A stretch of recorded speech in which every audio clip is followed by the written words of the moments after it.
I'm gonna be honest right now.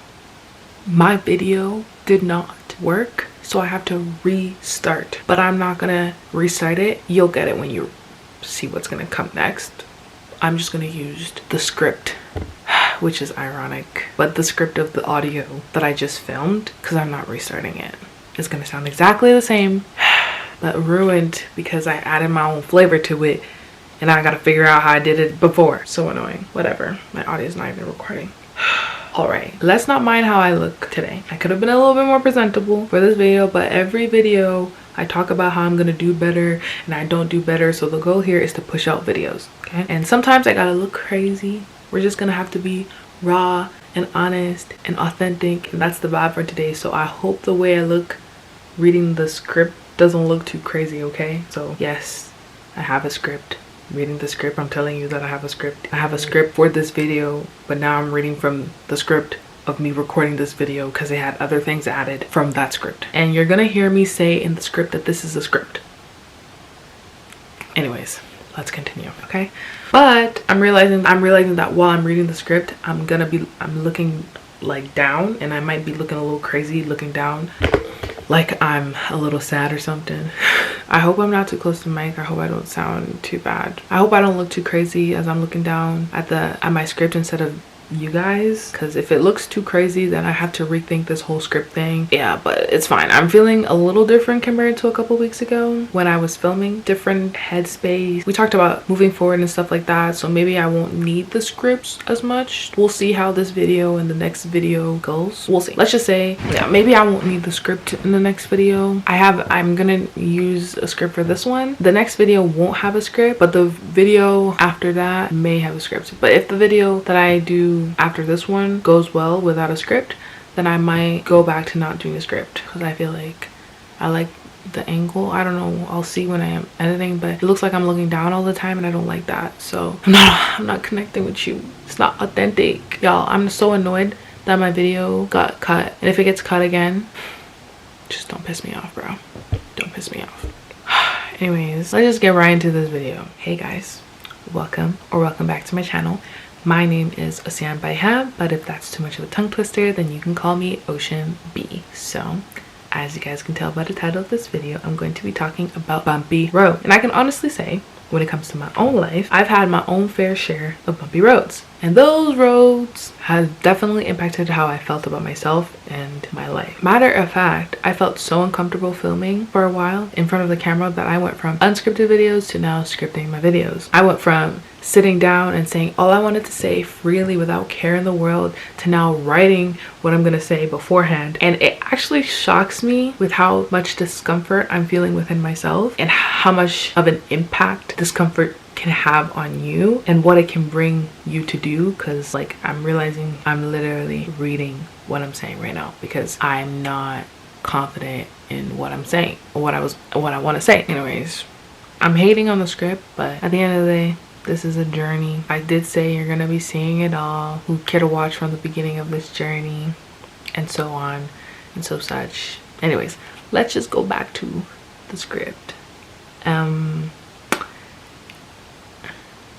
Like, it's crazy that I can't even fully pinpoint what's getting the best of me, like what's stopping me from just flowing. And I originally like scripted these videos a while ago. Like I started scripting this video way like couple weeks ago, so I might feel a little bit different now than I did like writing the script, and the reason that prompted me to even start writing scripts for my videos.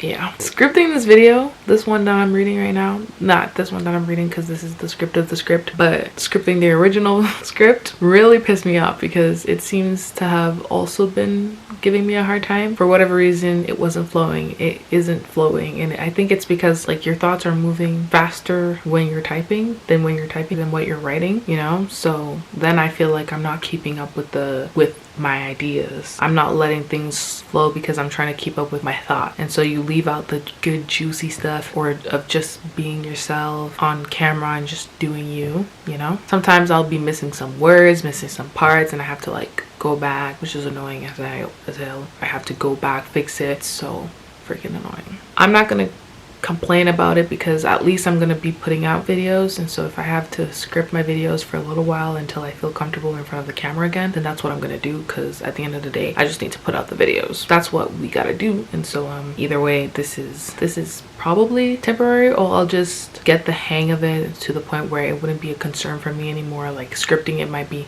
normal, but I think it's just because of the position of where my script is right there. If I put it on the side, possibly if I put it on above, I'll be looking up. I don't know what about that. We'll see.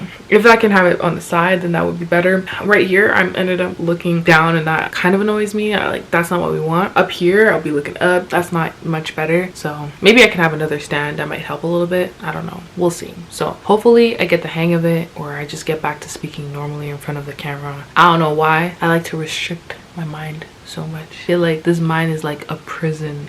But lately, letting my mind go for a walk, you know, get some fresh air, do a little workout. My mind's been a little bit more busy, but I was going through a little bit of crisis. Let's just say that.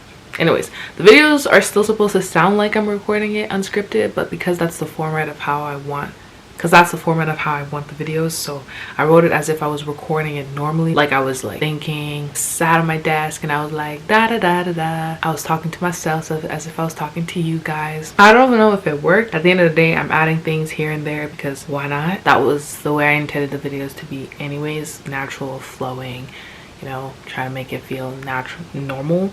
That's the goal, at least. I don't know how successful I'm being so far. So anyways, all this script nonsense is so I can get back into the groove of being natural, being authentic to my thoughts, yapping on camera like a normal person, but I'm letting my ideas flow again. But this way I get to like edit what I'm gonna say without pressure, without worrying about how it sounds, until after I'm done recording, hear how the video is gonna go before I record it, which is kind of nice. And then I get to like have less of these moments where I'm just like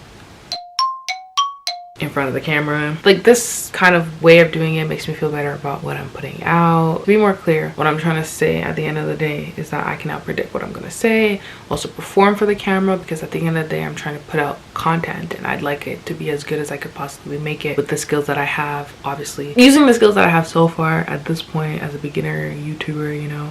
And I do believe this is episode 10. Let's just take a moment to appreciate and like applaud. Put the sound effect, Ocean, of applaud. We can say this is a 10 episode mark. Milestones, you know, once I reach episode 20, I'm gonna start a little tradition to, I don't know what yet, but we'll see. Lord knows that he is my witness. I've been trying to do this channel for 4 years, maybe 5 years, and I can finally say I have a couple of videos on this channel, and hopefully it stays that way. Like, I'm trying not to give myself a hard time, so we're just gonna be celebrating the milestones as we go. We'll see how this grows in the next couple of weeks. I'll be able to say I reached 20 episodes. Like, once I reach 20 episodes, it's gonna be more than 20 videos, but the point is that we reached the 20 episode mark, meaning we're actually doing this for real.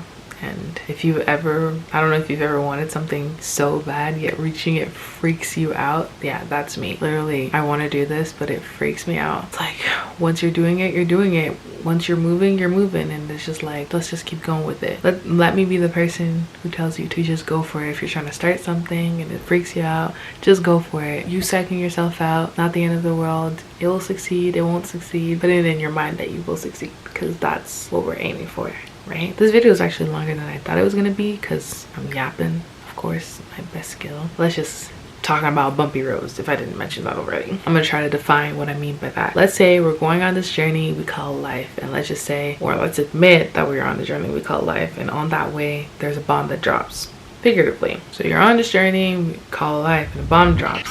That bomb damage can confuse your way, can create a lack of faith on what to expect moving forward. Basically, along the way you encounter obstacles that will challenge your belief, perseverance, and endurance against adversity. And as a human being with emotions and personal thoughts, you have to maneuver and adapt to all possible variables, mutations that might halt you along the way. And what I'm trying to like encompass by saying bumpy roads is that at the end of the day, you encounter something difficult along your path, and now you have to deal with it. But what I'm trying to speak on is whether or not adversity is something we should normalize, because there can definitely be an unhealthy way to treat bumpy roads. Like at first when I encountered adversity, I'd rearrange, replay constantly, which would help me pick myself up from whatever it is that's halting me. But definitely with every obstacle, my ego took a hit. And even though I'd physically try to recuperate, I wouldn't necessarily recuperate mentally. Plus, I ended up in this cycle where I'm constantly rearranging to prevent the worst case scenario from happening, and would then stop making strives or doing everything I could to succeed. Like I would end up trying to think about how to fix it so much that I ended up not doing it in the end. You spend so much time planning that you don't actually execute. And this would happen because I get overwhelmed with the amount of possibilities and then just give up, because I am stuck planning for every scenario. But to be real, to some degree, I feel like I am complaining about the constant rearranging, because some people may go full-on paralysis if they encounter a challenge and it brings them down a bit. And to many degrees, I should recognize that at least I found the strength to want to push through challenges and create a new plan. But of course, I am going to say thanks to the one that it belongs to, because without him, I wouldn't have no strength. I don't know how y'all carry yourselves, how you keep going, but that's the one who carries me. So if you don't got something, a rock solid thing to hold you down, hey, I'm just saying, try it out. And I'd like to recognize that there are people who feel brought down by different life challenges, and I'm not saying these necessarily apply to me, but some may encounter bullying, racism, discrimination, natural disasters, death, poverty, and let's not forget war. And I want to make it clear that in all of these cases and others that are not necessarily mentioned, that it's normal to experience a sense of loss of self, loss of eagerness to strive when your life is tainted with trials. Someone experiences or perceives the negativities of life rather than the more positive aspects regularly, and so all they see is poison in everything. But I wouldn't go on saying that one should sulk in the dark and replay their suffering. I wouldn't advocate for that at all. I definitely think a person is better off finding moments they cherish and a dream to aspire to drive them in their life. Even if they are drenched in suffering, it's better to have hope than to be cynical. So I took a moment to recognize some people's difficult experiences, but I also recognize that there is a spectrum of life experiences that someone can go through, from purely mental to purely physical to a complete blend of the two. You can be rich and suffer greatly and be poor and suffer greatly. Their suffering is measured differently according to their category and tolerance, and I'd state that seeing obstacles as the enemy of your moment can take away from what's beautiful in life, or create a sense of shame stemming from your circumstance, as if you are nothing more than the place you are sitting. It becomes unhealthy to build your identity around your suffering, because we are more than the sum of our circumstance. We are also the editors of our lives. There's a globe of suffering, but a sphere of beauty and hope. I definitely think it's not out of pocket to hate what you're going through and despise where you're at, because would we be humans or animals in general if our survival skills didn't tell us that our situation isn't good for us? Because when something goes wrong, you obviously have to assess your situation, see how you can improve or change it. For those who think there is no point, no matter the situation, if we open our eyes to a step, we can find something to be hopeful for. Find the lesson life sent your way and the opportunity for your character to be defined, redefined, or refined. And I've stated some of the worst places to be in life, and in each one there is a story to be told. And what's life if it's not a composition of its stories? Encountering obstacles can be damning because you can experience anxiety and or depression, two topics I'll surely speak on eventually. States of being, I'd say you can categorize as feelings where you feel the weight or the pressure of the world specifically. And when I say world, I mean your direct proximity, the things that kind of influence your perception of self, your vision of the world, that helps you categorize how you see the world. World as in immediate, as in your view of what you see. Like what you see on social media is your world. The people you encounter in your life is your world. The adversities that you acknowledge as your own is your world. The rich have their own world, the poor have their own world, the individual has their own world, you know? So it's based off your circumstance. And life to be more broad. And there's different life pressures, like culture can be a life pressure, like what are people doing, what's trending, what are expectations for you and the ones around you, like what do you have to do to be a part of the society. But then there's also like pressures like age, sex, race, or your job. So you can fall down the pit where all you know is suffering and think that suffering is the plate that you're being served with. You can encounter suffering in every category, in all of the categories I've cited. And so if you constantly think about everything you're suffering, you're staying in this poverty mindset. And if you're in a poverty mindset, you're always like assuming the worst, fearing the worst, perceiving the worst. If you're always assuming the worst, then who will assume the best for you if it's not you first? It's like you're choosing to track all that is bad because in many ways that's all you're seeking rather than seek for the good or what's good. Because when it comes to your perception, which is subject to the subjective experience, you'll take more time noticing the negative. You'll have negative Nancy eyes. And I'm currently reading Aristotle's Book of Ethics, where he speaks on the aim of what's good. I'll probably do a video on that perspective, but in short, there's this idea that the good is a state of being, not something you do, but something you are. And I find so much life in that statement, because if it's not something you have to strive for, it's not a state that you have to, that can just go away. The state of good is not a compilation of things that are good. It's just is and it's present. That means it's not something that you strive for, it's just something you are. And I don't know if I made that clear, but the book itself is not that clear. It's a thinker for sure. I'll try to do a video on it as best as I can, the simple version of it as much as I can. Now, with a little contemplation, some reflection, and gathering of intel, obstacles can end up being a blessing in disguise. Because if you never encounter change, you won't be adaptable. Meaning if something new shows up, you won't know what to do with it. For example, if you've never been placed in a situation where you need to have courage, you won't necessarily know how to be courageous. It's kind of like being book smart without any real world knowledge, meaning you don't actually know what's going on with people, how they'd respond, act, or feel depending on the topic. Let's say in the world of psychology, you don't know people's real world experiences, but you know what the books say about it. Or you have a real world knowledge, but you don't have scholastic knowledge, meaning having some sort of background or education on some sort of idea or subject. So if you don't really know a lot of what people really feel, it's easy to like understand the concepts in the book, but then you don't really know how people feel in application. So you know in theory what they're supposed to respond with, but you don't know in application how they'll actually respond realistically. What's the probability of their responses? Vice versa, you might have a lot of real world knowledge how things happen on the flow, on the fly, but then when it comes to having background knowledge on a specific topic, you're lacking in that area. And I'm not saying you're not smart if you don't go to school. I just mean to be an expert or knowledgeable in something, you must study some sort of field to a certain degree, whether it be fashion, science, arts, education, and so on, because I'd say it's pretty interconnected, and being knowledgeable in one area can allow you to problem solve in others just by using its principles.